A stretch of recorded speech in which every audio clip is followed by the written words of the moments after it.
اگر متوجه شدید که تنفس از طریق سینوس‌های خود مشکل دارید، خب یا شاید خروپف می‌کنید، این ویدیو برای شما مناسب است. من در حال انجام برخی تحقیقات در مورد این موضوع بودم و اطلاعات جالبی در مورد یک مطالعه که شامل افراد تصادفی و بالش‌های آنها بود پیدا کردم و من در مورد میکروارگانیسم‌هایی که در بالش شما زندگی می‌کنند صحبت می‌کنم. به نظر می‌رسد که آنها آزمایش شدند، مانند افراد تصادفی و آنها به طور متوسط مقدار میکروب‌هایی که در یک بالش هستند نگاه کردند. و شما ممکن است بخواهید برای این بنشینید، زیرا بسیار تکان دهنده است. آنها به طور متوسط چندین هزار اسپور پارچ پیدا کردند. حالا چیه؟ اسپور مانند یک میکروارگانیسم هفته است. آنها چندین هزار اسپور است. فقط در یک گرم بالش.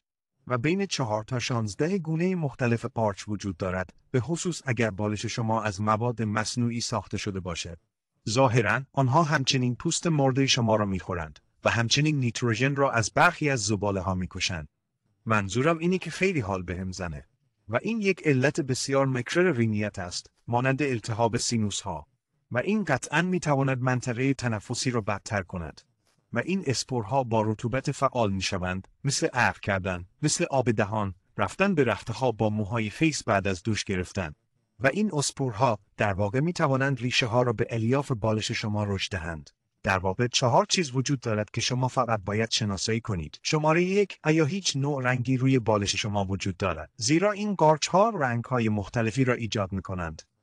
زرد، قهوه‌ای، بنفش، سبز، سفید. شماره 2، رطوبت بالش شما مرطوب است. ظاهراً این میکروب‌ها و اسپورها را می‌توان در عرض 24 ساعت فعال کرد. بوهایی مانند بوی بد از بالش وجود دارد و همچنین در نهایت اگر یک تغییر ناگهانی در غشاهای مخاطی شما مانند تنفس شما تغییر کرده و متوجه شدید که شما در حال حاضر مشکوک به قارچ هستید، راه حل بسیار ساده این است که این کار را انجام دهید.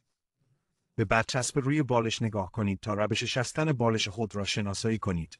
آیا می توانید آن را مستقیما به شستشو شلیک کنید یا باید بالش خود را با دست بشویید؟